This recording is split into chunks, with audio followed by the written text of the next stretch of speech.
Pagi itu, Bu Darmi membuka pintu kedai dengan perasaan yang sama seperti kemarin, berat, hambar, dan memalukan.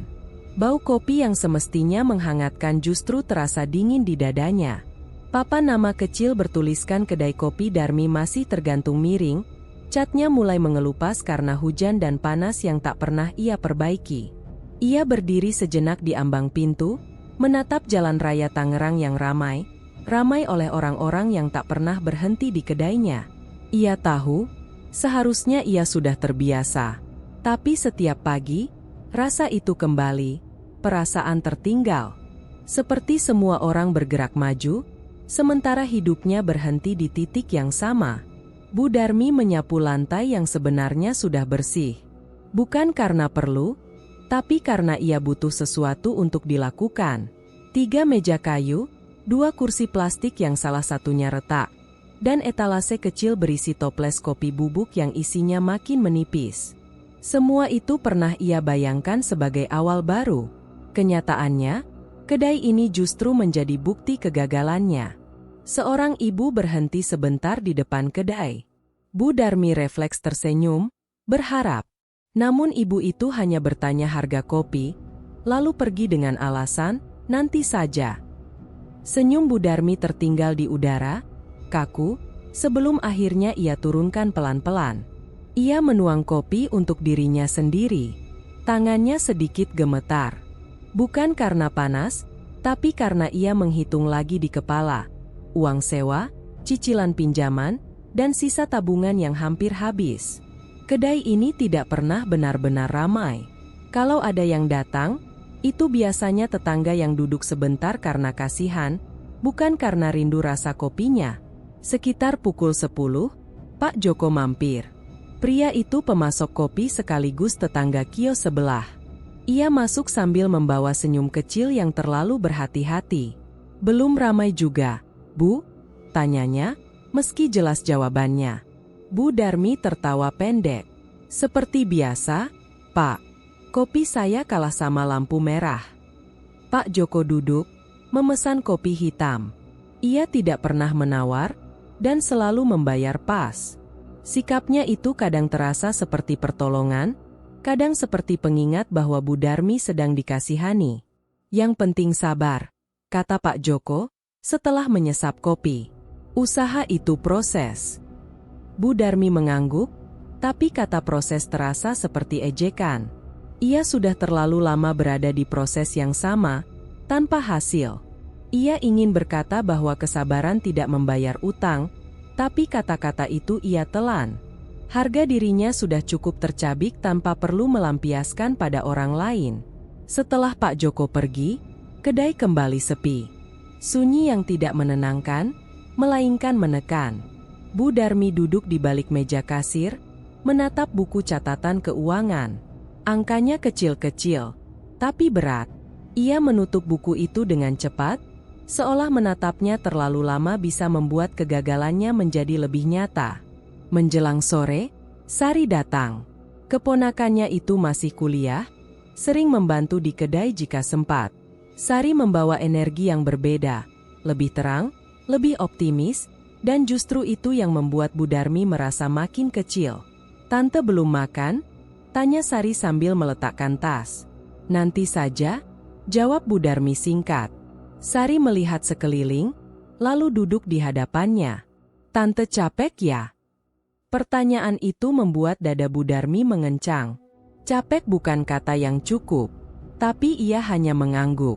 Ia tidak ingin terlihat lemah, apalagi di depan keponakannya sendiri.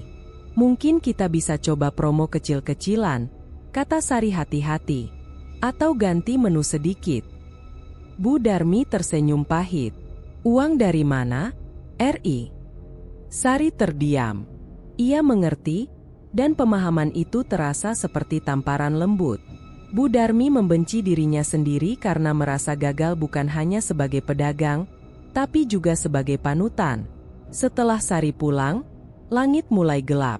Lampu kedai menyala, menerangi ruang kosong. Bu Darmi duduk sendiri, mendengarkan suara kendaraan lewat tanpa henti. Di antara deru mesin, ia mendengar pikirannya sendiri. Kalau kedai ini tutup, siapa aku? Malam itu, sebelum menutup pintu, Bu Darmi berdiri lama di depan kedai. Ia membayangkan orang-orang yang lewat menoleh, masuk, duduk, memesan. Bayangan itu cepat menguap, digantikan rasa malu yang menusuk. Takut dianggap gagal. Takut semua orang tahu bahwa ia tidak sanggup bertahan. Tangannya terulur ke papan nama kedai, merapikannya sedikit. Gerakan kecil, nyaris tak berarti. Tapi sebelum pergi, ia melirik ke ujung jalan, ke arah kios-kios tua yang jarang ia perhatikan. Ada bagian dari dirinya yang bertanya-tanya, bukan tentang kerja keras atau kesabaran, melainkan tentang kemungkinan lain. Ia menggeleng pelan, seolah menolak pikirannya sendiri. Lalu pintu kedai ditutup. Namun rasa gelisah itu ikut pulang bersamanya, menempel, dan untuk pertama kalinya, Bu Darmi tidak yakin apakah besok ia akan membuka kedai dengan cara yang sama. Kegelisahan yang dibawa Bu Darmi pulang semalam tidak menguap bersama pagi. Ia bangun lebih cepat dari biasanya, bukan karena semangat, melainkan karena pikirannya sudah lebih dulu terjaga. Bayangan kedai kosong kembali menyambutnya bahkan sebelum ia benar-benar membuka mata. Ada sesuatu yang tertinggal di dadanya, bukan lagi sekadar malu seperti kemarin, melainkan rasa iri yang pelan-pelan tumbuh dan menggerogoti. Ia tiba di kedai saat matahari masih rendah. Udara pagi Tangerang lembab, membawa bau aspal basah dan sisa hujan. Bu Darmi membuka pintu, menyalakan lampu, lalu menyiapkan kopi dengan lebih teliti dari biasanya. Ia menakar bubuk kopi lebih presisi, membersihkan cangkir hingga mengilap, merapikan meja yang sebenarnya sudah rapi. Setiap gerakan ia lakukan dengan harapan kecil yang tidak berani ia ucapkan. Namun 1 jam berlalu, lalu 2. Tak ada yang masuk. Dari balik etalase, Bu Darmi melihat ke seberang jalan. Kedai kopi lain, lebih kecil dari miliknya, sudah dipenuhi orang. Tawa terdengar, kursi ditarik, asap rokok mengepul bercampur aroma kopi. Pemandangan itu menusuk. Bukan karena bisingnya, tapi karena kontrasnya.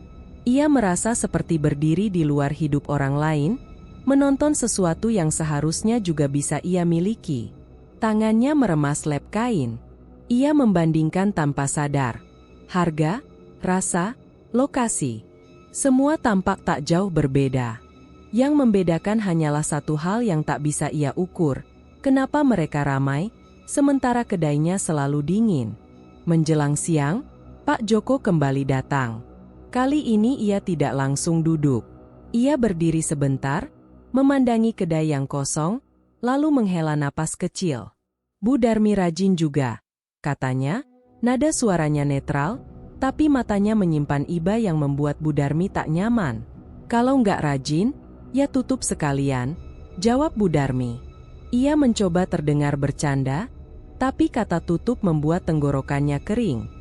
Pak Joko akhirnya duduk dan memesan kopi seperti biasa. Saat Bu Darmi menyeduh, ia memperhatikan uap yang naik, lalu cepat menghilang. Seperti semangatnya sendiri. Kadang, kata Pak Joko pelan, setelah beberapa teguk, orang usaha itu bukan kurang kerja keras. Bu Darmi menoleh. Terus kurang apa, Pak? Pak Joko ragu sejenak, seolah menimbang kata. Kurang, dorongan. Ada yang pakai cara cepat. Bukan salah, sih, pilihan saja. Kata cara cepat menggantung di udara. Bu Darmi merasakan jantungnya berdetak sedikit lebih kencang. Ada rasa ingin tahu yang tidak ia undang, menyelinap begitu saja. Cara cepat gimana? Tanyanya, nada suaranya datar, tapi pikirannya sudah waspada. Pak Joko mengangkat bahu. Macam-macam. Kadang bukan soal rasa kopi, tapi soal bagaimana orang merasa betah. Bu Darmi tertawa kecil, terlalu cepat. Kalau begitu, saya harus ganti sofa, Pak. Bukan ganti hidup. Pak Joko ikut tersenyum, tapi senyumnya tidak sampai ke mata. Iya, saya cuma bilang. Setelah Pak Joko pergi, kata-katanya tertinggal. Bu Darmi mencoba mengusirnya dengan bekerja lebih keras. Ia menulis ulang daftar pengeluaran, mencoret yang tidak perlu. Ia memutuskan besok tidak membeli lauk mahal, menunda bayar listrik beberapa hari. Setiap keputusan terasa seperti menarik napas lebih dalam di air yang makin tinggi. Sore hari, Sari datang lagi. Kali ini membawa kabar tentang teman kampusnya yang sering nongkrong di kedai seberang. Mereka bilang tempat itu enak buat ngobrol, ujar Sari polos. Bu Darmi mengangguk, pura-pura mencatat. Dalam hatinya, ia mendengar kalimat lain. Kenapa bukan di sini? Saat Sari pulang, kedai kembali sunyi. Bu Darmi duduk sendirian, menatap cangkir kopi di depannya.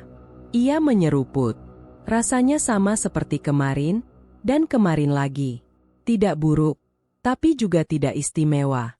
Ia menatap cairan hitam itu lebih lama dari perlu, seolah berharap ada jawaban di permukaannya. Malam turun perlahan. Lampu-lampu jalan menyala, dan kedai seberang masih ramai. Bu Darmi berdiri di ambang pintu, menonton dari jauh. Untuk pertama kalinya, ia tidak hanya merasa tertinggal, ia merasa tertantang. Ada bisikan halus di benaknya. Kalau ada cara cepat, apa salahnya tahu? Ia menutup pintu kedai dengan gerakan lebih keras dari biasanya.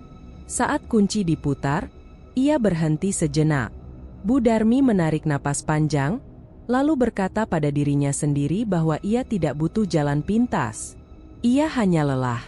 Namun saat melangkah pergi, ia menyimpan satu keputusan kecil yang terasa berisiko. Besok, jika Pak Joko datang lagi, ia tidak akan langsung mengalihkan pembicaraan. Ia hanya ingin mendengar. Keputusan kecil yang Bu Darmi simpan semalam tidak memberinya tidur nyenyak. Pagi datang dengan kepala berat dan perasaan menggantung. Bukan lagi sekadar iri, melainkan rasa ingin tahu yang membuatnya gelisah. Ia membuka kedai seperti biasa, namun tangannya beberapa kali berhenti di udara, seolah menunggu sesuatu yang tidak ia pahami bentuknya. Hari itu lebih sepi dari kemarin. Bahkan Pak Joko tak muncul hingga siang. Bu Darmi berusaha mengisi waktu dengan merapikan gudang kecil di belakang kedai. Karung kopi hampir habis. Ia menimbang-nimbang, lalu memutuskan keluar sebentar untuk membeli persediaan tambahan di pasar kecil tak jauh dari sana, pilihan yang biasanya ia tunda karena ongkos. Di jalan, panas memantul dari aspal. Bu Darmi berjalan cepat, melewati deretan kios tua yang catnya mengelupas. Ia jarang memperhatikan tempat-tempat itu. Baginya, pasar hanyalah jalur singkat untuk pulang membawa barang. Namun hari ini, langkahnya melambat saat ia melihat seorang lelaki tua duduk di bangku kayu, tepat di sudut lorong sempit yang jarang dilewati orang. Lelaki itu tidak menjajakan apapun. Tidak ada lapak, tidak ada papan nama. Ia hanya duduk, menatap cangkir kopi hitam di tangannya. Kopi yang uapnya hampir tak terlihat, seperti menahan panasnya sendiri. Matanya terangkat saat Bu Darmi lewat. Kopinya selalu dingin, ya? Katanya pelan, seolah berbicara pada udara. Bu Darmi berhenti. Dadanya mengencang. Kalimat itu terasa terlalu tepat, terlalu dekat. Maaf? Tanyanya, lebih defensif daripada ingin tahu. Lelaki itu tersenyum tipis. Wajahnya keriput, tapi sorot matanya jernih. Bukan soal suhu, katanya. Soal rasa yang tidak sampai. Bu Darmi menelan ludah. Ia ingin pergi, tapi kakinya seperti tertahan. Saya cuma mau beli kopi, ujarnya, mencoba menutup percakapan. Semua orang kesini karena kopi, balas lelaki itu. Ada yang mencari rasa, ada yang mencari alasan. Nada suaranya tenang, tidak menggurui. Justru ketenangan itu yang membuat Bu Darmi tidak nyaman. Bapak siapa? Tanyanya akhirnya. Mbah Ranu, jawabnya singkat, lalu menyesap kopinya. Dulu saya juga sering menyeduh. Tidak ada tawaran, tidak ada janji, hanya pernyataan yang menggantung. Bu Darmi mengangguk kaku, lalu melangkah pergi. Namun beberapa langkah kemudian, suara itu menyusulnya. Kopi bisa mengikat manusia, kata Mbah Ranu, nyaris berbisik. Bukan karena rasanya, karena niat yang dituangkan. Bu Darmi tidak menoleh. Ia merasa seperti seseorang baru saja menyebutkan rahasia yang ia sendiri tak berani ucapkan. Sepanjang perjalanan ke kios, kata-kata itu menempel di pikirannya. Mengikat manusia. Ia mencoba menertawakan dalam hati, omong kosong, namun detak jantungnya berkata lain. Saat kembali ke kedai, karung kopi di tangannya terasa lebih berat. Ia menuang air panas, menyeduh secangkir untuk dirinya sendiri. Uap naik sebentar, lalu hilang. Ia menyeruput. Rasanya sama. Tetap sama. Dan entah kenapa, itu membuatnya kesal. Sore hari, Sari datang membantu. Bu Darmi lebih pendiam dari biasanya. Beberapa kali Sari meliriknya, tapi memilih tidak bertanya. Keheningan di antara mereka bukan yang canggung, melainkan yang penuh pikiran. "Bu," kata Sari akhirnya, "kalau capek, kedai bisa tutup lebih cepat." Bu Darmi menggeleng. "Nanti orang pikir kita malas." Kalimat itu keluar tanpa ia rencanakan. Sari terdiam, menangkap ketakutan yang tidak diucapkan. Bu Darmi menyadari ucapannya barusan, takut dianggap gagal, dan rasa itu membuatnya semakin defensif. Malam turun. Setelah Sari pulang, Bu Darmi duduk sendirian lagi. Kali ini, ia tidak menatap kedai seberang. Ia menatap cangkir kosong di depannya. Ingatannya kembali pada suara Mbah Ranu, pada cara ia menyebut kopi seolah makhluk hidup yang bisa patuh pada niat. Ia berdiri, mematikan lampu, lalu mengunci pintu. Di jalan pulang, langkahnya melambat tanpa sadar saat mendekati lorong pasar. Bangku kayu itu masih ada, tapi sudah kosong. Cangkir kopi hitam tertinggal di atasnya, dingin, tak beruap. Bu Darmi berhenti. Ia tidak menyentuh cangkir itu. Ia hanya berdiri cukup lama untuk menyadari satu hal yang membuat perutnya mengeras. Nama itu, Mbah Ranu, terdengar terlalu mudah diingat, seolah memang ditanamkan. Ia melanjutkan langkah, berusaha meyakinkan diri bahwa pertemuan tadi hanyalah kebetulan. Namun di benaknya, sebuah pintu kecil telah terbuka. Ia belum masuk. Ia bahkan belum mengetuk. Tapi untuk pertama kalinya sejak membuka kedai, Bu Darmi tahu kemana ia bisa bertanya. Jika suatu hari ia memutuskan bahwa kerja keras saja tidak cukup. Nama itu tidak pergi bersama malam. Mbah Ranu tinggal di kepala Bu Darmi seperti bau kopi yang menempel di pakaian. Tidak menyengat, tapi sulit dihilangkan. Pagi itu, saat ia membuka kedai, ia sadar kegelisahannya telah berubah bentuk. Bukan lagi sekadar ingin tahu. Ada dorongan kecil yang lebih jujur. Kebutuhan untuk memastikan bahwa apa yang ia dengar kemarin bukan kebetulan belaka. Kedai tetap sepi. 1 jam berlalu tanpa pelanggan. Bu Darmi berdiri di balik meja, menatap rak cangkir yang berjejer rapi. Tangannya bergerak otomatis, membersihkan, menyusun, sementara pikirannya terus kembali pada kalimat yang diucap pelan di lorong pasar. Kopi bisa mengikat manusia. Ia mendengus, mencoba meremehkan. Kalimat orang tua. Omong kosong. Namun ia tahu, jika itu benar-benar tak berarti, ia tak akan memikirkannya sejauh ini. Menjelang siang, Bu Darmi menutup kedai lebih awal dari biasanya. Ia mengatakan pada dirinya bahwa ia perlu membeli bahan. Alasan yang masuk akal. Langkahnya mengarah ke pasar kecil itu lagi, kali ini tanpa ragu. Lorong sempit terasa lebih sempit, seolah tahu ia akan kembali. Mbah Ranu ada di sana, duduk di bangku kayu yang sama. Cangkir kopi hitam di tangannya tampak baru diseduh. Ia menoleh seolah sudah menunggu. Bu Darmi, sapa Mbah Ranu, menyebut namanya tanpa bertanya. Bu Darmi berhenti. Bapak tahu nama saya? Mbah Ranu tersenyum tipis. Kedai kecil di pinggir jalan. Pemiliknya jarang diganti. Kalimat itu sederhana, tapi cukup untuk membuat Bu Darmi merasa telanjang. Ia duduk di bangku seberang tanpa diminta. Tidak ada salam, tidak ada basa-basi. Keheningan di antara mereka terasa padat. Saya cuma mau tanya, kata Bu Darmi akhirnya. Kemarin, maksud Bapak apa? Mbah Ranu memutar cangkirnya perlahan. Tentang kopi. Ya. Kopi bisa ramai, jawabnya, kalau diseduh dengan niat yang tepat. Bu Darmi menahan napas. Ini soal apa, sebenarnya? Pilihan, kata Mbah Ranu tenang. Ada orang menyeduh untuk dirinya. Ada yang menyeduh untuk orang lain. Ada juga yang menyeduh untuk mengikat. Bu Darmi menggeleng kecil. Saya bukan orang seperti itu.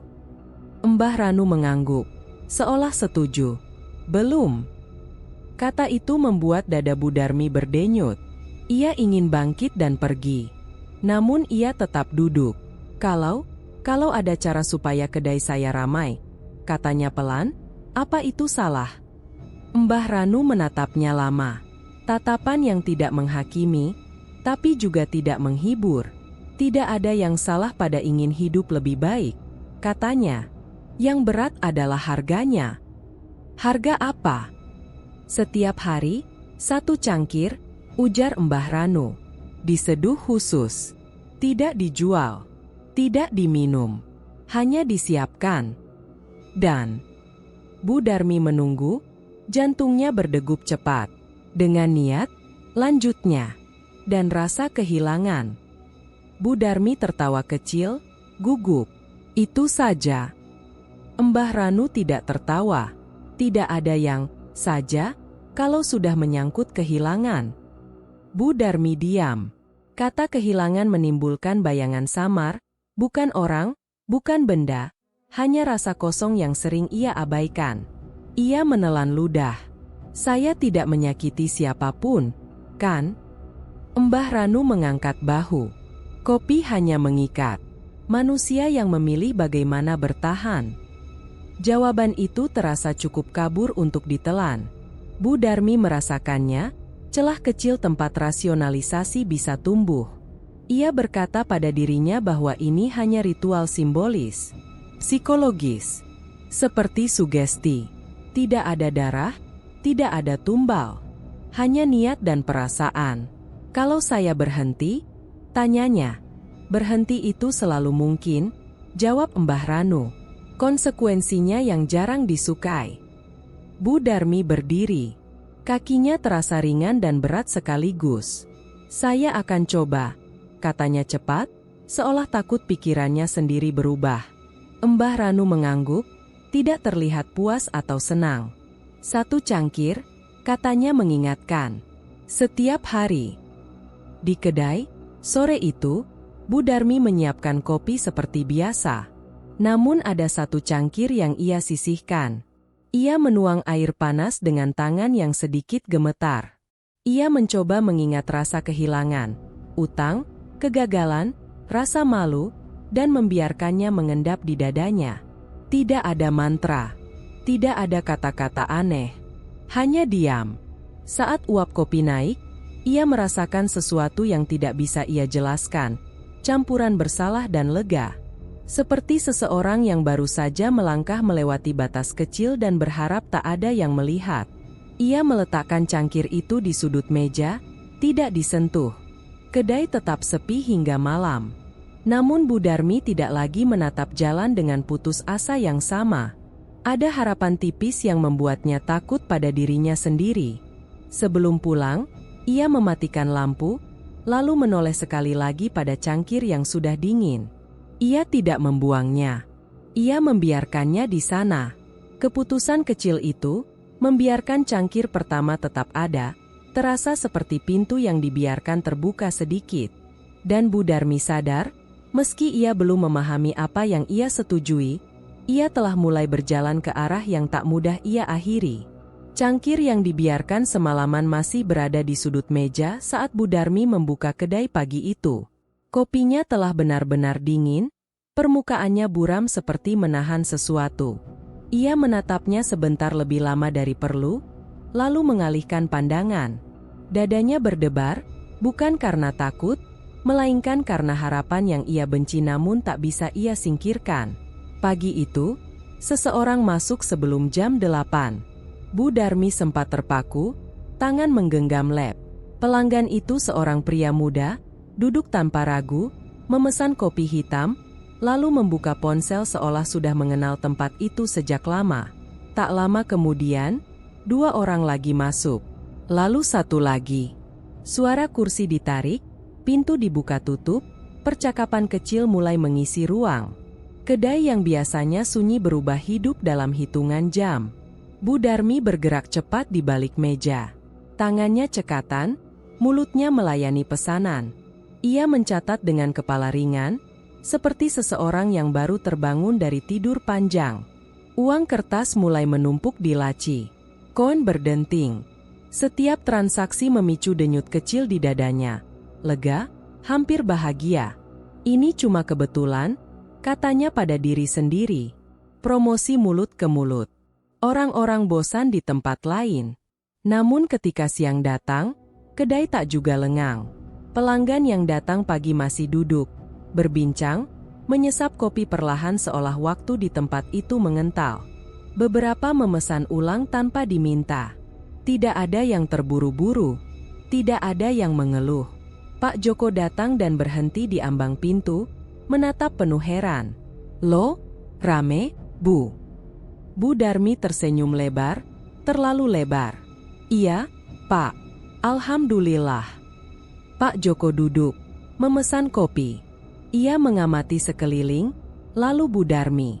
"Ada yang berubah?" "Cuma kebetulan," jawab Bu Darmi cepat. Pak Joko mengangguk, tapi alisnya sedikit berkerut. Ia tidak melanjutkan. Namun tatapannya terasa seperti tanda tanya yang tidak diucapkan. Menjelang sore, Sari datang. Ia berhenti di depan pintu, matanya menyapu ruangan yang penuh. Wajahnya menunjukkan campuran senang dan bingung. "Ini, rame banget," katanya sambil mendekat ke meja kasir. "Sejak kapan?" "Seharian," jawab Bu Darmi, mencoba terdengar santai. "Mungkin orang-orang baru tahu." Sari membantu melayani. Ia cekatan, tapi sesekali melirik ke arah tantenya, seolah mencoba membaca sesuatu. Di sela kesibukan, ia berbisik, "Tante ngapain? Kok bisa mendadak begini?" Bu Darmi menggeleng. "Jangan mikir aneh-aneh. Rezeki itu datang kalau kita sabar." Kalimat itu terdengar asing di telinganya sendiri. Namun ia mengulanginya, seperti mantra pembenaran. Malam turun dengan kedai masih penuh. Bu Darmi kelelahan, tapi kelelahan yang manis. Saat pelanggan terakhir pergi dan pintu ditutup, ia bersandar sebentar pada meja. Ruangan mendadak terasa terlalu sunyi setelah seharian bising. Ia mulai membereskan, mengumpulkan cangkir kotor, menyusun kursi. Saat ia mematikan lampu utama dan hanya menyisakan 1 lampu kecil di sudut, suara itu terdengar. Kling. Bu Darmi membeku. Suara sendok beradu dengan cangkir. Pelan, tapi jelas. Ia menoleh ke rak cangkir. Semua tampak diam. Ia tertawa kecil, gugup. "Angin," gumamnya. Ia melanjutkan menyapu. Beberapa detik kemudian, kling, kling. Kali ini lebih dekat. Seolah berasal dari meja tempat ia menaruh cangkir khusus itu pagi tadi. Bu Darmi menelan ludah. Tangannya berkeringat. Ia melangkah perlahan, jantungnya berdetak keras. Cangkir itu masih ada. Sendok di dalamnya bergetar halus, lalu diam. Bu Darmi menutup mata sejenak. "Capek," katanya pada diri sendiri. "Ini cuma capek." Ia tidak membuang cangkir itu. Ia hanya memindahkannya sedikit, lalu mematikan lampu sepenuhnya dan keluar. Di luar, udara malam terasa lebih dingin dari biasanya. Di rumah, ia menghitung uang berkali-kali. Angkanya nyata. Lebih banyak dari hari-hari sebelumnya. Rasa bersalah muncul sekilas, lalu ia tekan. Tidak ada yang dirugikan, pikirnya. Mereka datang sendiri. Mereka senang. Namun keesokan paginya, sebelum membuka kedai, Sari sudah berdiri di depan pintu. Wajah keponakannya serius. "Tante," kata Sari pelan, Semalam aku lupa ambil charger. Aku balik sebentar. Bu Darmi menegang. Terus, aku dengar suara di dalam. Padahal kedai sudah tutup. Bu Darmi tertawa kecil, terlalu cepat. Tikus. Sari tidak tertawa. Sendok, Tante. Suara sendok. Hening di antara mereka memanjang. Bu Darmi membuka pintu, pura-pura sibuk menyiapkan kedai. Pelanggan mulai berdatangan lagi, lebih cepat dari kemarin. Ruangan kembali hidup, seolah tidak memberi ruang untuk pertanyaan.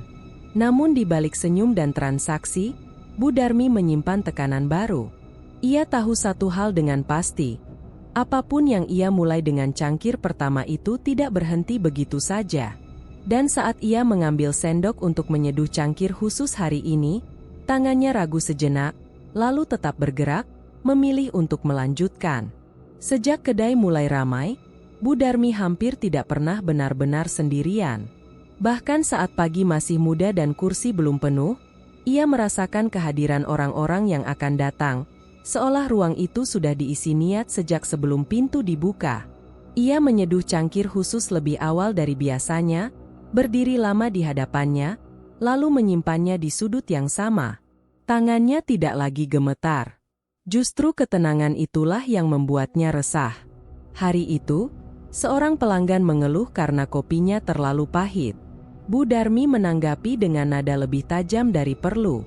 Pelanggan itu terdiam, lalu tertawa kecil untuk mencairkan suasana.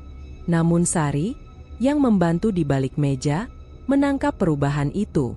Ia melihat bagaimana rahang tantenya mengeras, bagaimana tatapan Bu Darmi menyapu ruangan dengan waspada, bukan melayani, melainkan menjaga. Kita bikin ulang saja, Pak, kata Sari cepat, mencoba meredam. Bu Darmi tidak membantah, tapi juga tidak meminta maaf. Menjelang siang, kedai penuh. Sari bergerak ke sana kemari, tapi matanya beberapa kali kembali ke Bu Darmi. Ada jarak yang tumbuh di antara mereka, jarak yang tidak ada sebelumnya. Bu Darmi menyadarinya, dan alih-alih merasa bersalah, ia justru merasa terancam. Seperti seseorang yang takut rahasianya terendus, padahal tak ada yang benar-benar tahu.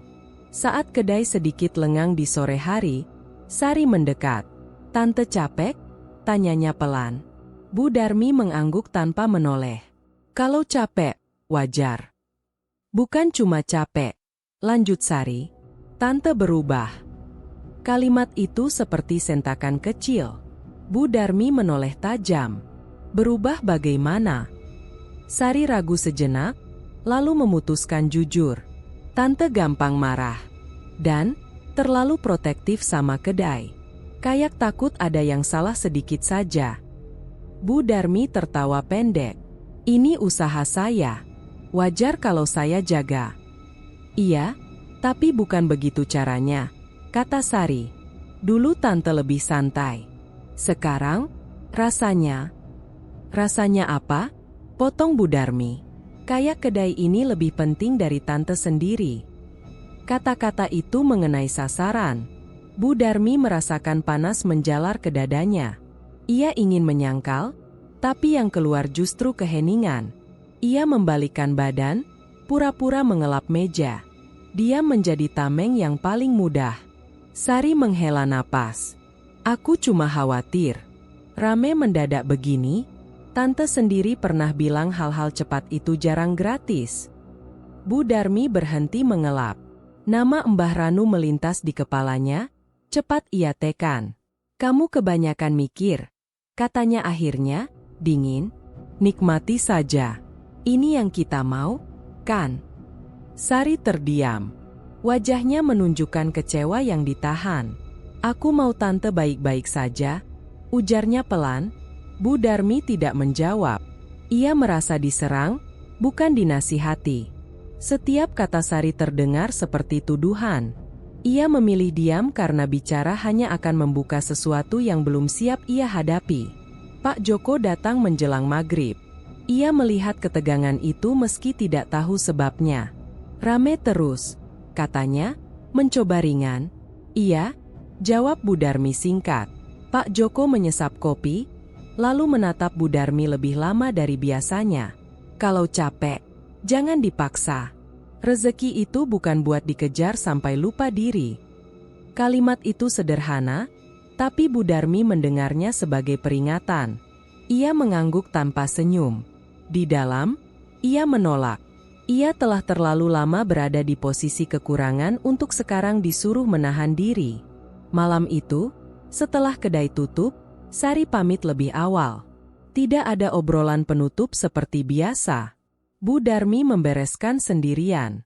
Saat lampu dimatikan, suara sendok itu terdengar lagi. Sekali, lalu 2 kali. Kali ini ia tidak terkejut.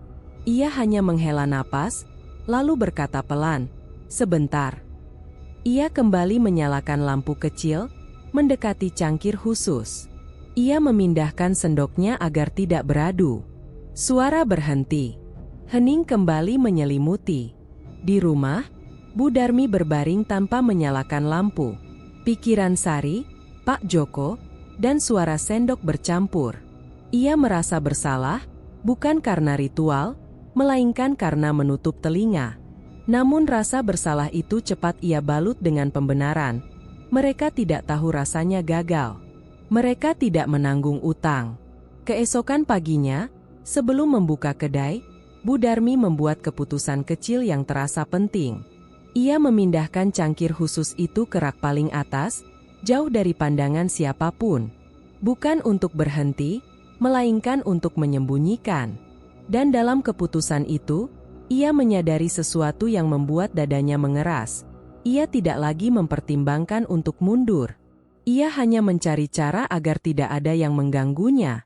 Sejak cangkir khusus dipindahkan ke rak paling atas, Bu Darmi merasa kedai sedikit lebih aman, bukan dari sesuatu di luar, melainkan dari tatapan orang-orang terdekatnya. Keputusan itu memberinya ilusi kendali. Ia datang lebih pagi, membuka pintu saat jalan masih lengang, menyeduh kopi dengan gerakan yang kini terasa seperti kebiasaan lama. Ramai akan datang. Ia sudah tahu itu. Keyakinan itu menenangkan sekaligus menekan, seperti hutang yang selalu terbayar tepat waktu tapi tak pernah lunas.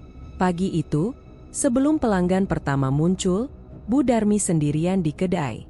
Ia menyeduh cangkir khusus lebih cepat, menatap cairan hitamnya sebentar, lalu menyimpannya. Ada rasa bersalah yang tipis, lebih tipis dari hari-hari sebelumnya, dan rasa perlu yang lebih tebal. Ia membenci dirinya sendiri karena mulai mengukur hari dari ada atau tidaknya ritual itu. Sekitar pukul 9, kedai mendadak lengang. Gelombang pelanggan yang biasa datang pagi tampak terlambat.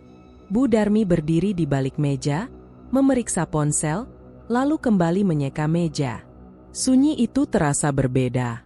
Bukan kosong, melainkan menunggu.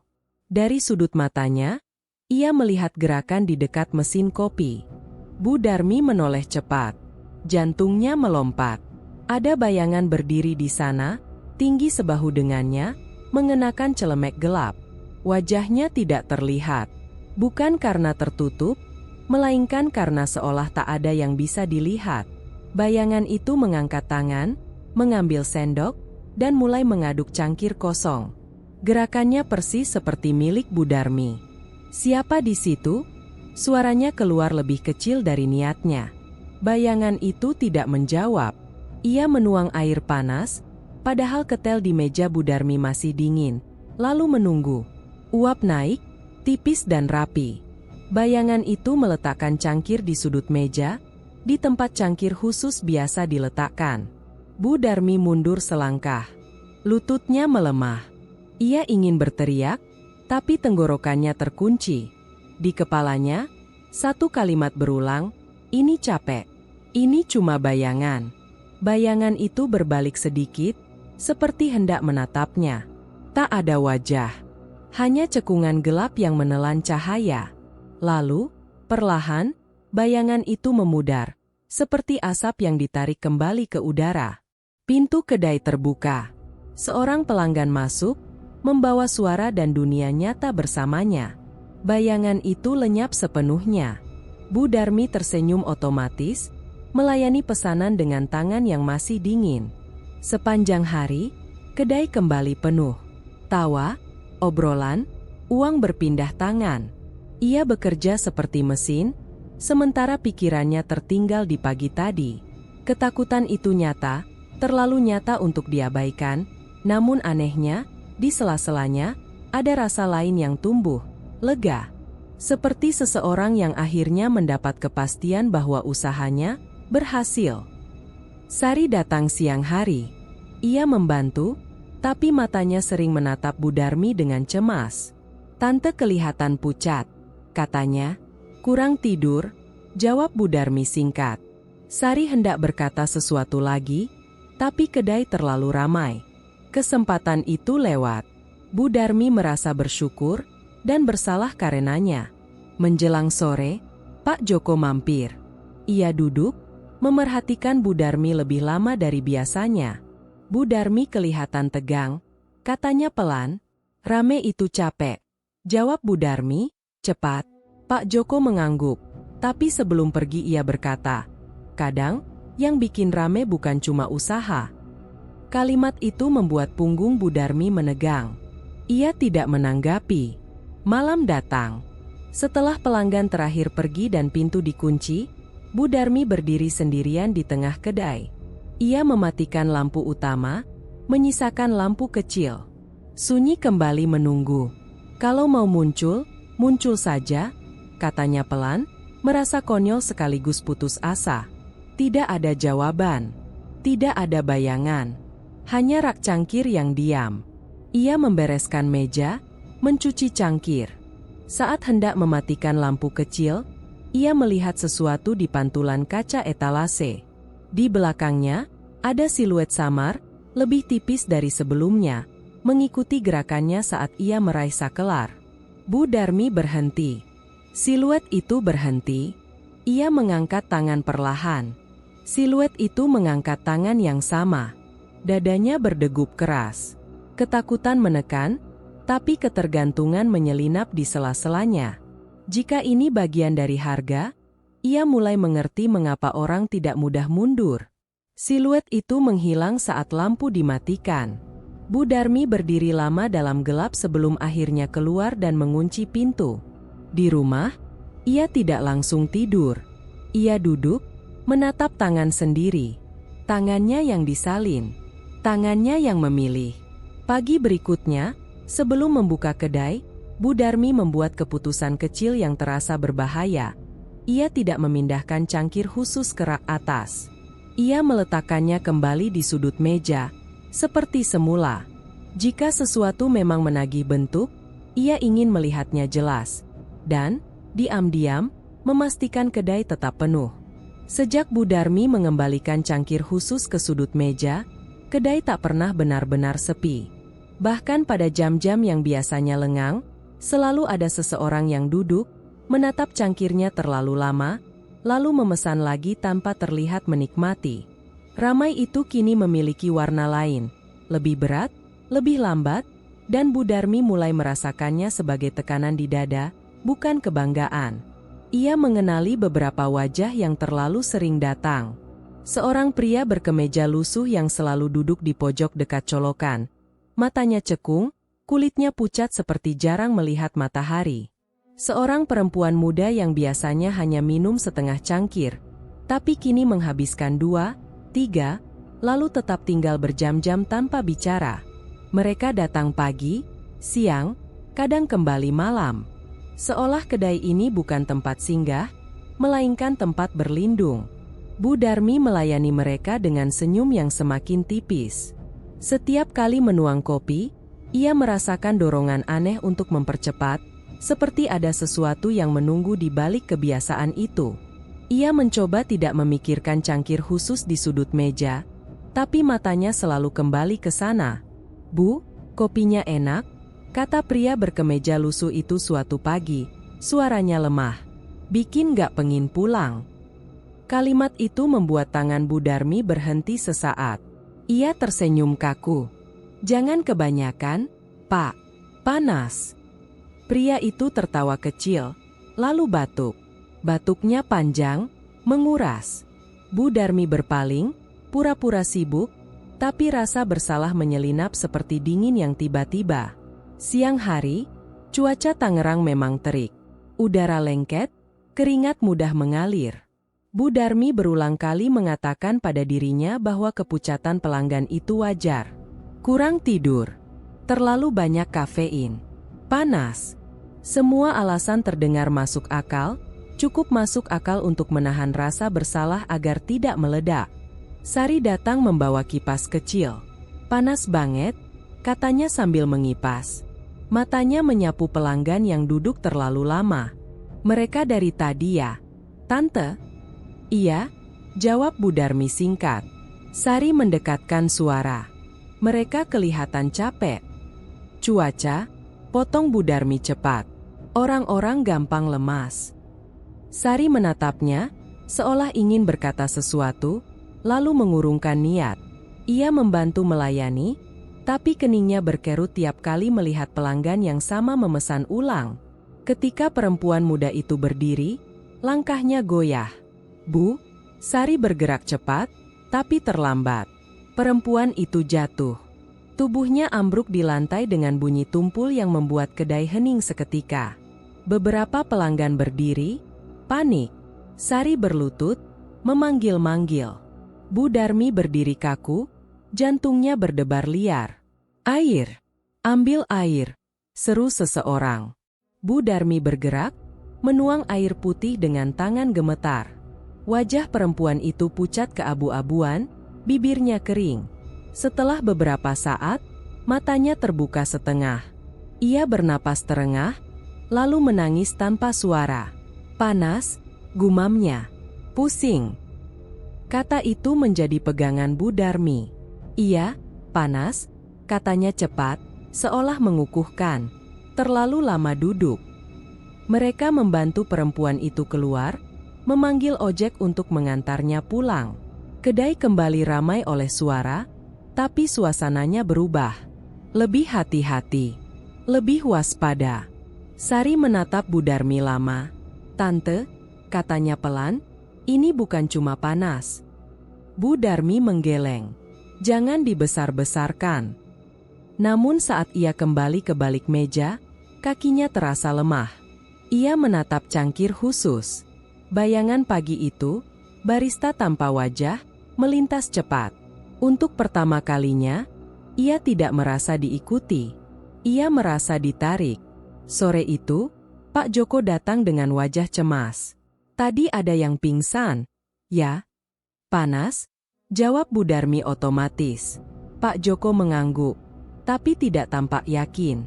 Bu Darmi, pelanggan itu sering ke sini. Terlalu sering. Kalau mereka mau datang, apa salah saya? Nada Bu Darmi meninggi sebelum ia sadar. Pak Joko terdiam. Saya cuma khawatir. Kata itu menusuk lebih dalam dari tuduhan. Setelah Pak Joko pergi, Bu Darmi duduk sendiri, menatap lantai tempat perempuan itu jatuh. Rasa bersalah kini mendominasi, tidak lagi samar, tidak lagi bisa disapu dengan alasan cuaca. Ia mencoba mengingat wajah-wajah yang terlalu sering datang, dan untuk pertama kalinya ia bertanya, apa yang mereka tinggalkan setiap kali minum kopi di sini? Malam tiba. Saat kedai tutup, suara sendok tidak terdengar. Keheningan justru terasa lebih berat. Bu Darmi mengambil cangkir khusus, menatapnya lama. Tangannya bergetar. Aku tidak minta ini, katanya pelan, entah kepada siapa. Tidak ada jawaban. Namun di dalam dirinya, ada dorongan baru, bukan untuk berhenti, melainkan untuk mengendalikan. Ia membuat keputusan kecil yang terasa berbahaya. Besok, ia akan mengurangi takaran kopi pada pelanggan-pelanggan yang terlalu sering datang. Sedikit saja, sebagai kompromi yang membuatnya merasa masih manusia. Ia meletakkan cangkir khusus kembali ke sudut meja. Dan untuk pertama kalinya sejak ritual dimulai, ia berharap, tak sepenuhnya yakin, bahwa perubahan kecil itu cukup untuk meredam apapun yang sedang tumbuh di kedainya. Keputusan kecil Bu Darmi untuk mengurangi takaran kopi tidak membawa kelegaan. Justru sebaliknya. Pagi itu, Beberapa pelanggan yang biasa berlama-lama tampak gelisah. Mereka memesan ulang lebih cepat, menatap cangkirnya dengan dahi berkerut, seolah ada yang kurang. Bu Darmi merasakan tekanan baru, bukan rasa bersalah seperti kemarin, melainkan ketakutan bahwa ia sedang mengganggu sesuatu yang tak sepenuhnya ia pahami. Salah satu pelanggan bahkan berkata lirih, "Rasanya beda, Bu?" Bu Darmi tersenyum, jantungnya berdegup. Mungkin lidah lagi nggak enak. Namun kata beda terus terngiang sampai siang. Saat kedai agak lengang, seorang pria berdiri ragu di depan pintu. Usianya sekitar 40-an, wajahnya tirus dengan garis lelah yang sulit disembunyikan.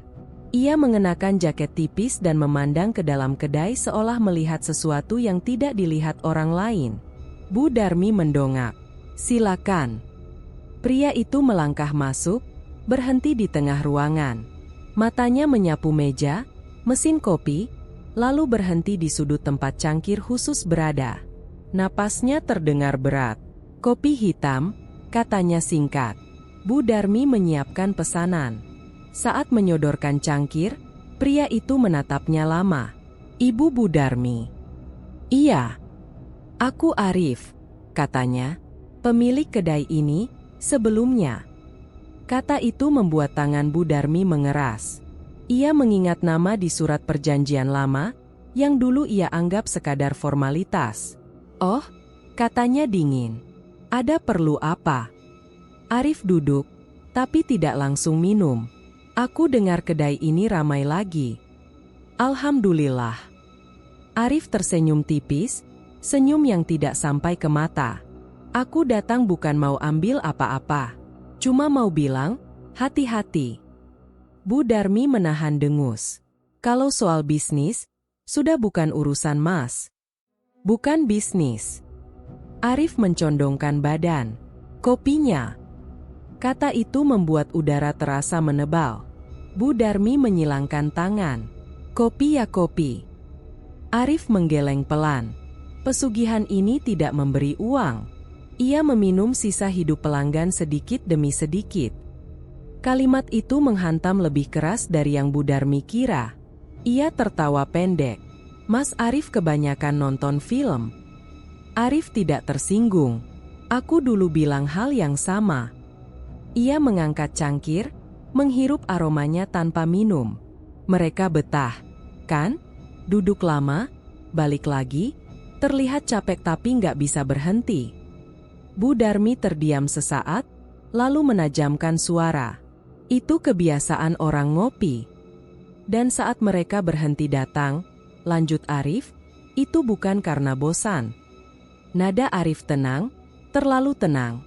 Bu Darmi merasakan amarah naik, amarah yang menutupi ketakutan. "Mas Arif mau menakut-nakuti saya supaya jual balik kedai ini?" Arif menggeleng cepat. "Aku sudah selesai dengan tempat ini. Kalau begitu, jangan ikut campur." Arif berdiri. "Aku cuma ingin kamu tahu apa yang dulu tidak aku dengar." Ia menatap sudut kedai. "Kalau kamu mulai mengurangi takaran, itu bukan solusi. Itu bikin ia lapar." Kata lapar membuat tengkuk Bu Darmi dingin. "Mas Arif," katanya tegas, "saya tidak percaya."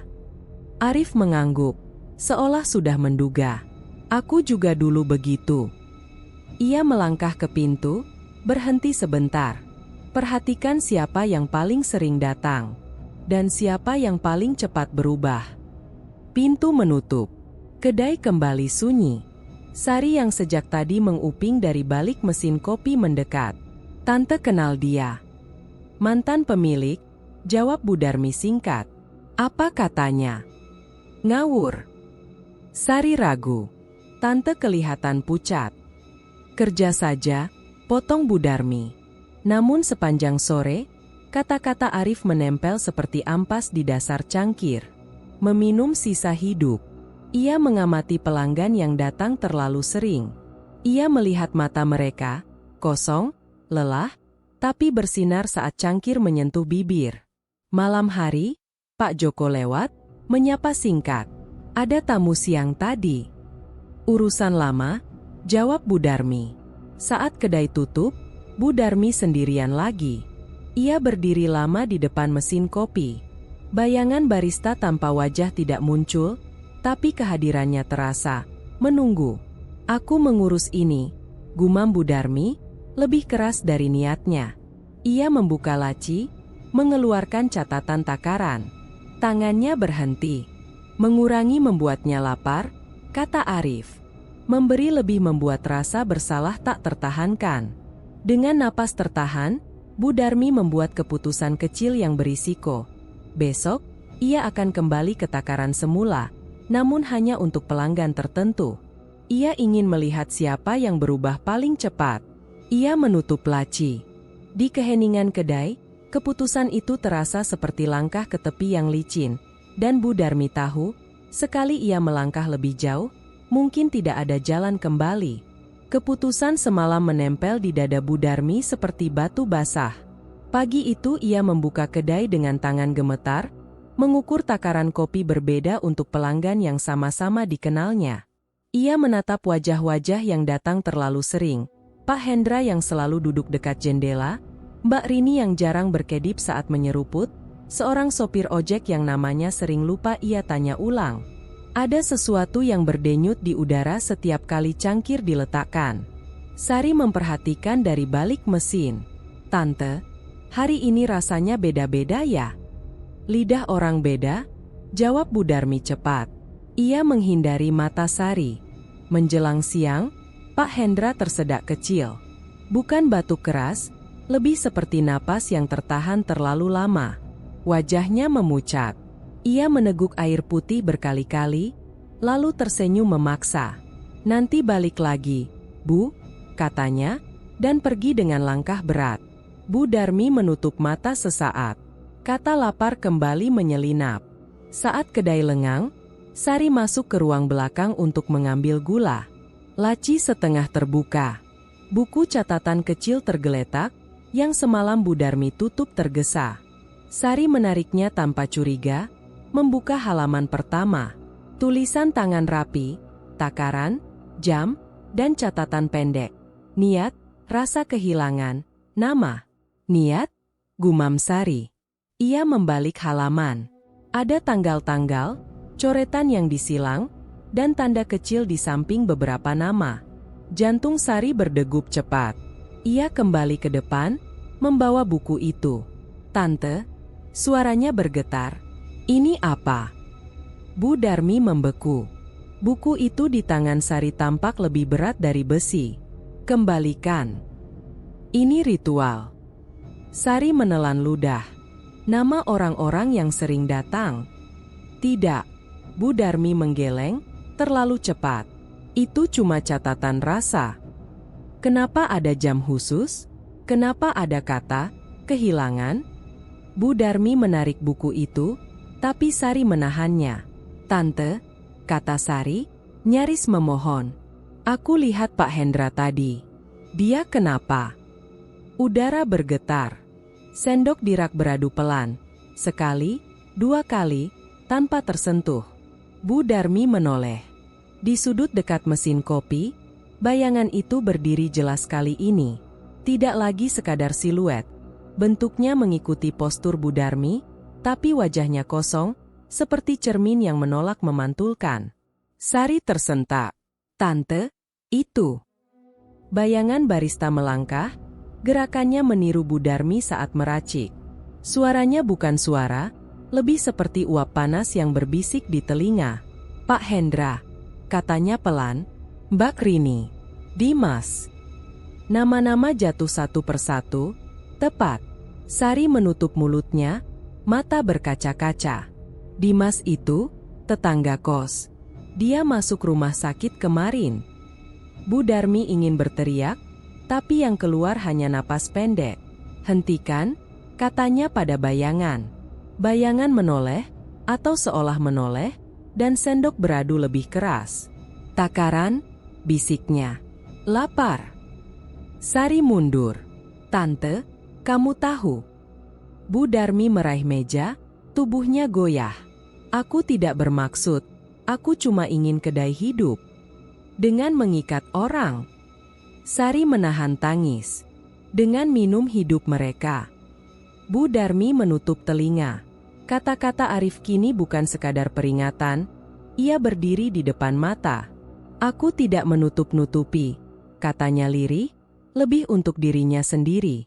Aku mengatur. Bayangan tertawa tanpa suara. Mesin kopi berdengung sendiri, sebentar lalu mati.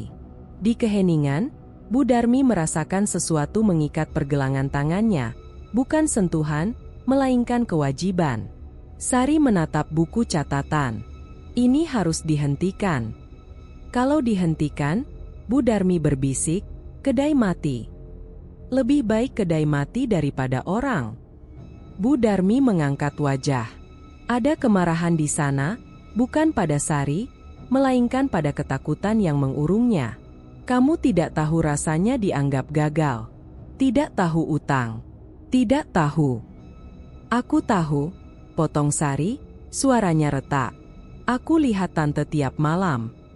Bayangan bergerak mendekat, menghalangi pandangan mereka satu sama lain. Nama?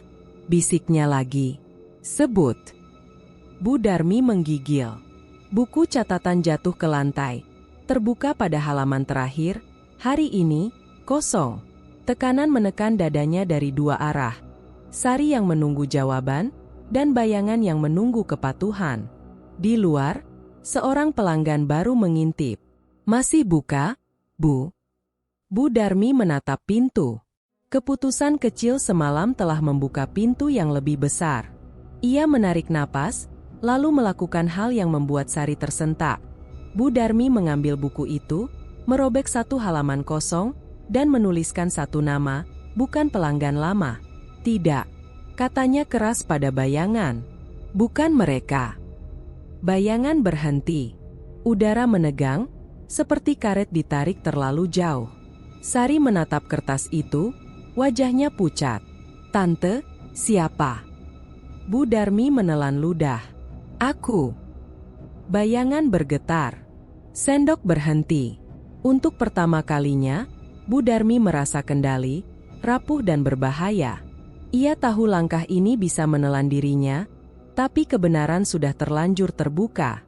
Di keheningan yang menekan, Bu Darmi berdiri di antara dua pilihan yang sama-sama tajam, dan ia baru saja memilih yang paling berisiko.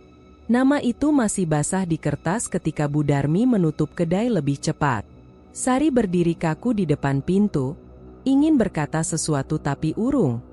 Tatapan mereka berpapasan, penuh tanya, penuh takut, lalu Sari pergi tanpa pamit. Kesunyian yang tertinggal bukan kelegaan, ia seperti penagih yang duduk di dada. Malam turun cepat.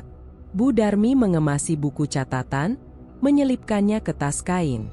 Bayangan barista tidak muncul lagi, tapi ia merasakan keberadaannya, seperti napas ditengkuk. Di luar, lampu jalan berkedip. Ia tahu kemana harus pergi. Rumah Mbah Ranu berada di ujung gang sempit, dindingnya berlumut, bau tanah basah menyergap. Pintu kayu terbuka sebelum Bu Darmi mengetuk. Kau datang dengan nama di tanganmu. Suara Mbah Ranu datar, seolah sudah membaca langkahnya. Ini salah? Bu Darmi menyodorkan kertas. Aku tidak mau orang lain. Mbah Ranu menggeleng pelan. Kau sudah menukar niat. Yang diikat bukan cangkirnya. Lalu apa? Suara Bu Darmi naik, retak. Aku sudah menulis namaku. Mbah Ranu tersenyum tipis. Itu menunda, bukan membayar. Kata itu, membayar, membuat perut Bu Darmi melilit. Ia duduk di bangku rendah. Kau bilang kopi mengikat manusia. Benar, jawab Mbah Ranu. Ia mengikat rasa. Rasa paling kuat adalah kehilangan. Bu Darmi menutup mata. Aku sudah kehilangan banyak. Belum yang kau lindungi, Mbah Ranu memotong. Jika ingin terus ramai, kau harus kehilangan seseorang yang kau jaga secara emosional, yang kau lindungi agar dunia tak merampasnya. Bayangan wajah Sari melintas, tawa kecilnya di pagi hari, caranya menyusun cangkir. Bu Darmi membuka mata, panik. Tidak. Tidak ada paksaan, Mbah Ranu berkata ringan. Hanya konsekuensi. Ramai atau hening. Kau memilih. Kau menipuku. Bu Darmi berdiri, gemetar. Kau bilang cangkir khusus. Cangkir itu wadah? Mbah Ranu menatapnya lurus. Isi adalah rasa. Kau menyeduh dengan rasa kehilangan. Sekarang rasa itu menagih bentuk. Bu Darmi teringat pelanggan yang pucat, nama-nama yang disebut bayangan.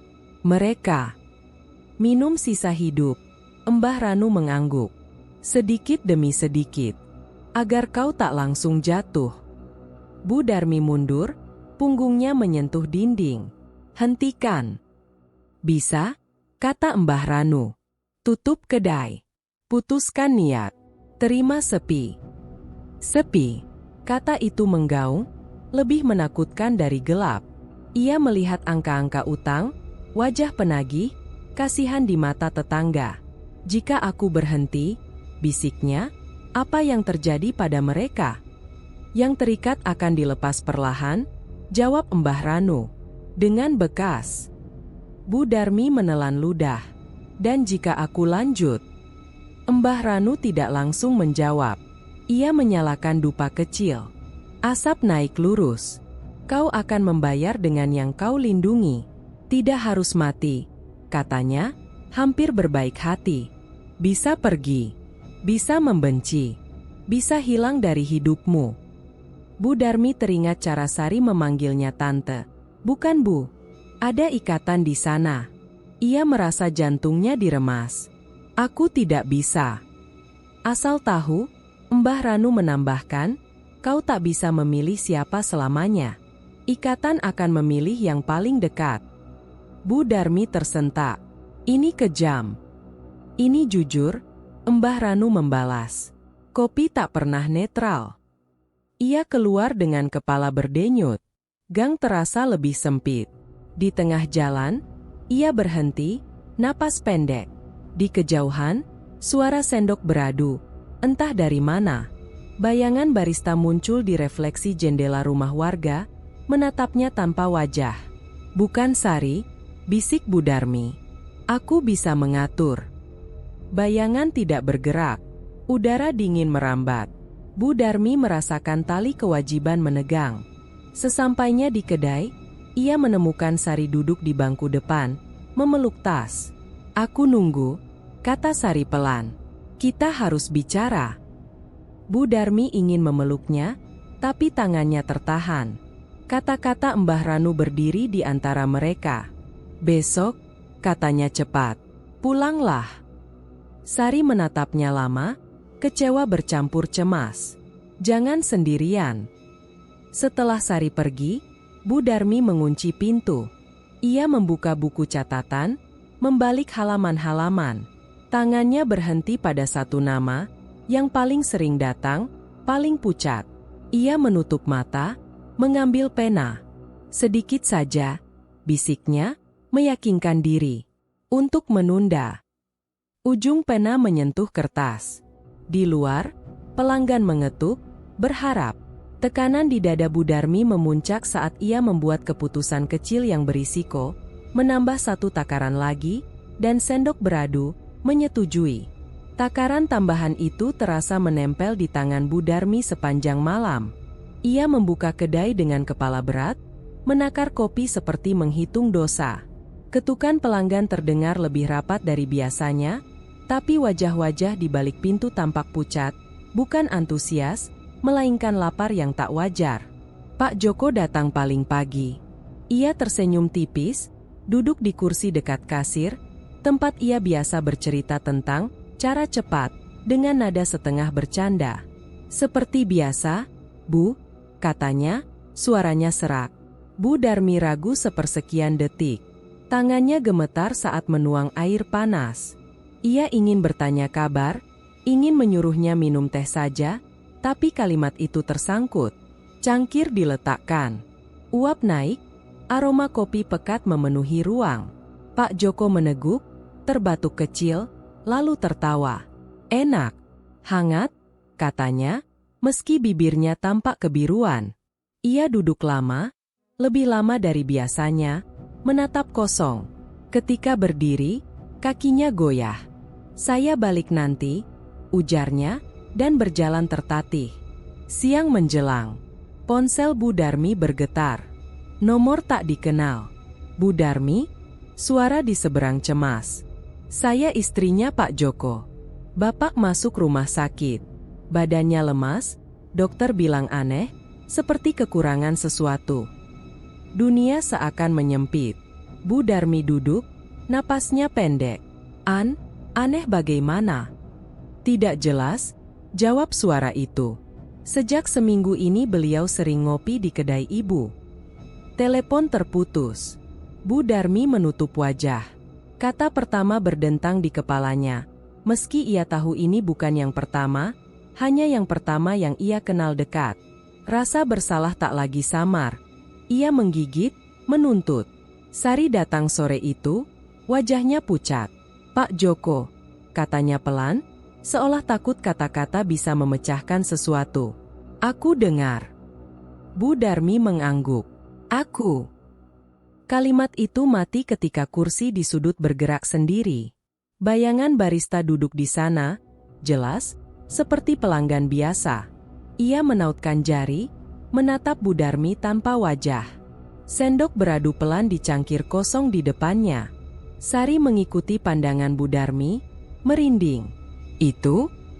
Jangan lihat," bisik Bu Darmi, terlalu terlambat. Bayangan itu mencondongkan tubuh. "Takaran," bisiknya, kali ini terdengar seperti napas orang sakit. "Sudah dibayar." Bu Darmi bangkit. "Pergi." Bayangan tidak bergerak. Ia menggeser cangkir kosong mendekat ke Bu Darmi, seolah meminta diisi. Sari mundur selangkah. "Tante, hentikan. Ini salah." "Kalau aku hentikan," Bu Darmi berucap, suaranya pecah, "apa yang terjadi pada Pak Joko?" Bayangan mengangkat bahu. Yang terikat akan dilepas perlahan, meniru kata Mbah Rano. Dengan bekas. Sari menatap Bu Darmi, matanya berkaca-kaca. "Kita tutup kedai. Sekarang." Bu Darmi melihat pintu. Pelanggan menunggu di luar, mengetuk, berharap. Uang yang mengalir, utang yang menunggu. Ia melihat bayangan itu, duduk di kursi pelanggan, mengambil tempat manusia. Horor tak lagi di sudut gelap, ia duduk di hadapannya, memesan. Malam turun. Bu Darmi mengunci pintu lebih awal.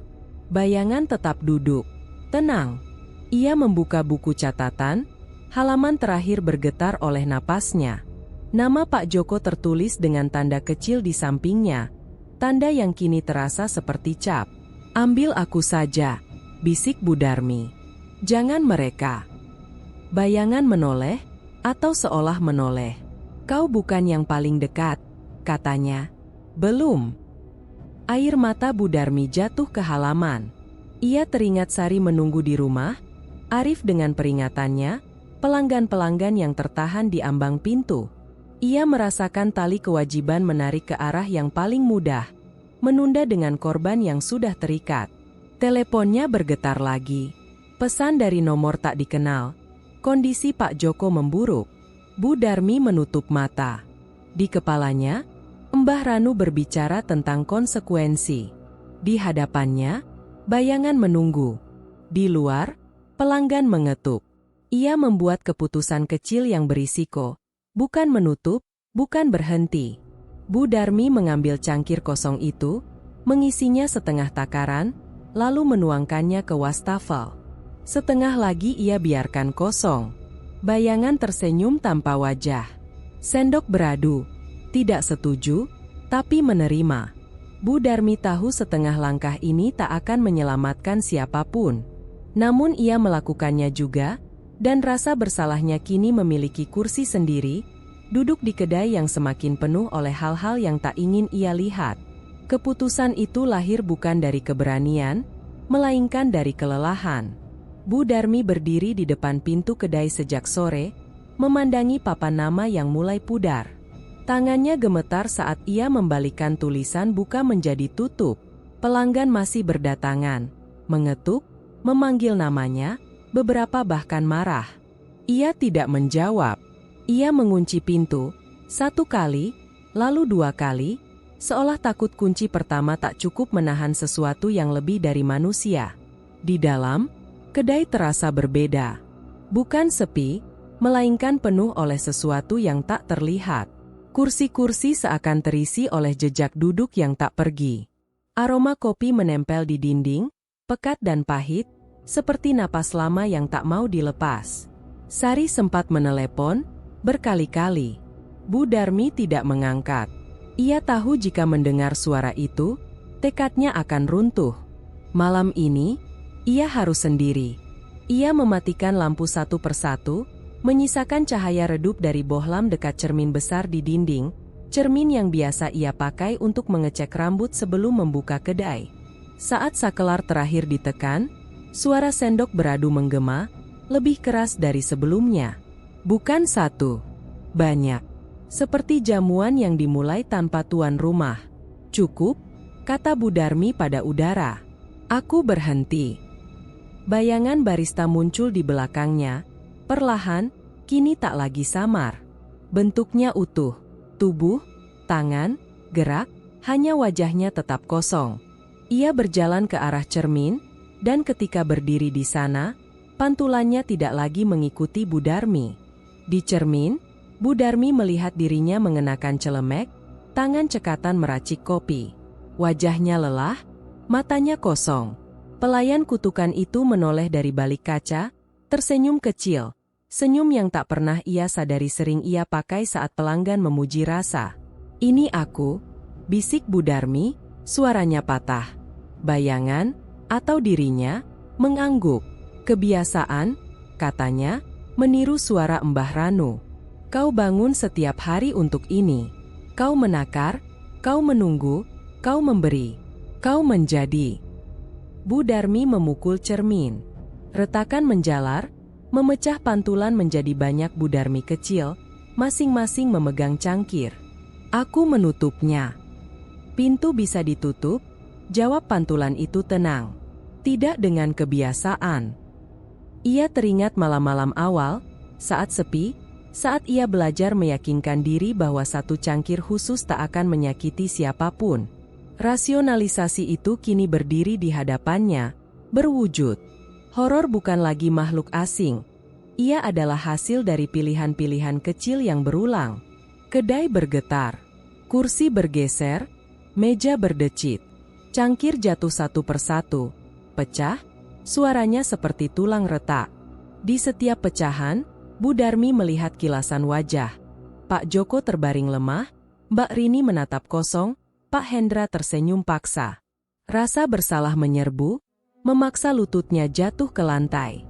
Aku menyesal, katanya. Ambil aku. Lepaskan mereka. Pantulan di cermin mendekat, retakan menyatukan wajah-wajah itu menjadi satu. Penyesalan bukan pembayaran, katanya lembut. Hanya jeda. Bu Darmi merangkak ke arah mesin kopi. Tangannya menyentuh permukaan dingin. Ia menarik kabel, mencabutnya dari stop kontak. Mesin mati.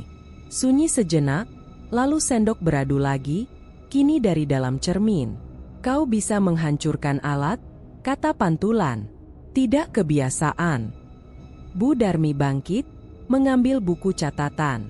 Ia merobek halaman demi halaman, menaburkannya ke lantai. Nama-nama beterbangan, seperti abu. Aku berhenti menulis. Pantulan tersenyum, senyum Bu Darmi sendiri, terlatih. Kau masih mengingat. Malam menebal.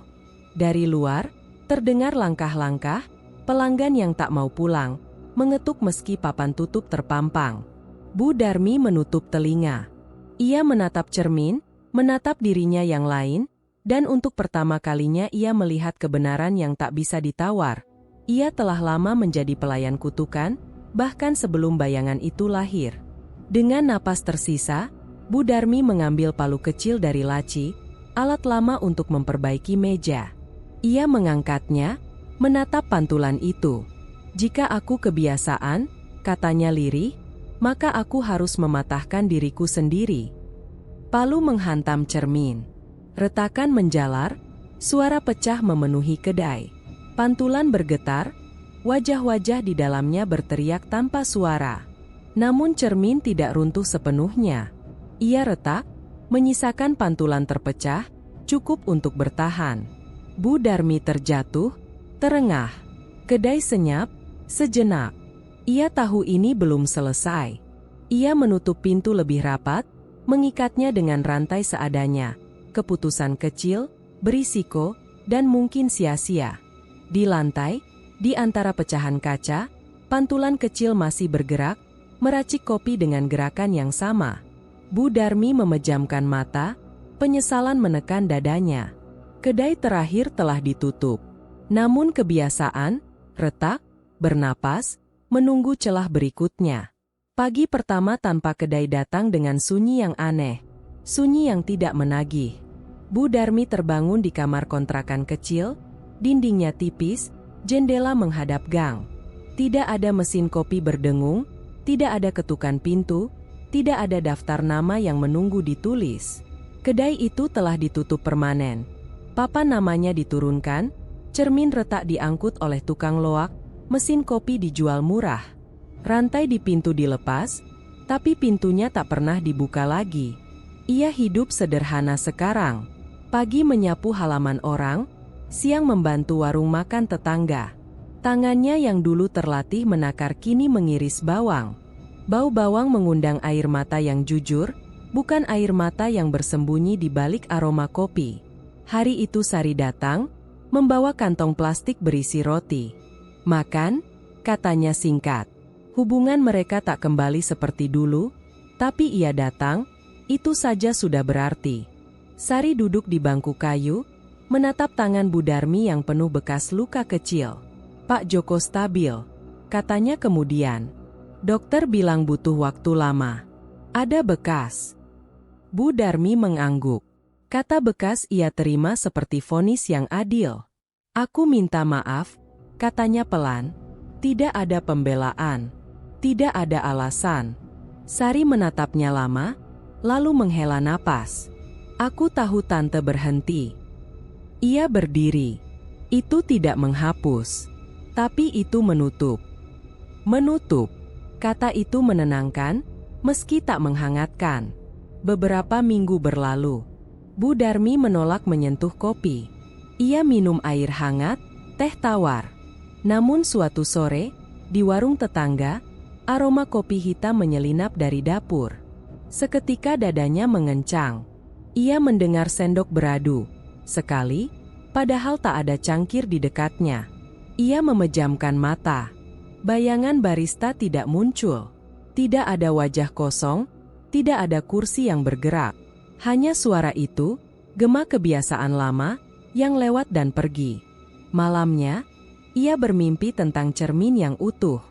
Dalam mimpi itu, ia melihat dirinya tanpa celemek, tanpa buku catatan. Ketika terbangun, napasnya basah oleh keringat.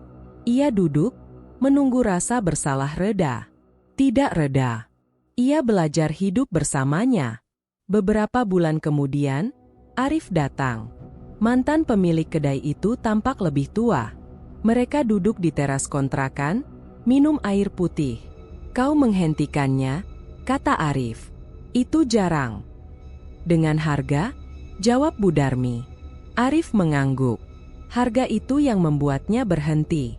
Bukan kontrak. Kebiasaan yang dipatahkan. Kata-kata itu mengikat keputusan Bu Darmi menjadi sesuatu yang bisa ia pegang. Ia telah mematahkan kebiasaan. Menutup kedai, menghancurkan alat, berhenti menakar, berhenti menulis nama. Ia tidak lagi memberi wadah bagi rasa kehilangan untuk bekerja. Suatu pagi, Bu Darmi berjalan melewati bekas kedainya. Ruang itu kosong, disewakan. Ia berhenti sebentar, menghela napas, lalu melanjutkan. Di langkahnya, ia merasa ringan, bukan bebas, tapi jujur. Ia memilih bekerja di panti asuhan dekat rumah. Tugasnya sederhana, menyeduh minuman hangat, bukan kopi, untuk anak-anak. Setiap kali menuang air panas, tangannya bergetar sebentar, lalu mantap. Ia menyebutkan niatnya dalam hati, bukan untuk mengikat, melainkan untuk merawat. Tidak ada takaran khusus. Tidak ada nama yang ditulis. Namun, pada suatu sore hujan, seorang relawan menyeduh kopi untuk dirinya sendiri. Aroma itu naik. Bu Darmi mendengar sendok beradu 2 kali, jelas. Ia berhenti, memejamkan mata, dan membiarkannya lewat. Tidak ada yang ia jawab. Tidak ada yang ia penuhi. Malam itu, ia duduk sendiri, menulis 1 halaman, bukan daftar, melainkan pengakuan. Ia menulis nama-nama yang pernah ia sakiti, menuliskan permintaan maaf yang tak pernah ia kirim. Setelah selesai, ia melipat kertas itu, membakarnya di wadah kecil, dan menyiram abunya dengan air. Ia memilih ritual yang tidak memberi makan apapun selain tanggung jawab. Pesugihan berhenti. Kedai telah mati. Bayangan tak lagi meminta. Konflik itu selesai, bukan dengan kemenangan, melainkan dengan berhenti. Namun rasa bersalah tetap menyeduh dirinya setiap hari. Ia menerima itu sebagai bagian dari hidup yang ia pilih. Setiap mencium aroma kopi hitam, sendok beradu di kepalanya. Pengingat, bukan panggilan. Ia berdiri, menarik napas, dan melanjutkan pekerjaannya. Kopi itu tak pernah hangat lagi baginya. Dan untuk pertama kalinya, Bu Darmi tahu, dingin itulah harga yang pantas, agar orang lain bisa pulang. Subscribe supaya kamu tidak ketinggalan episode dan kisah horor berikutnya, karena tidak semua kutukan berhenti saat ceritanya selesai.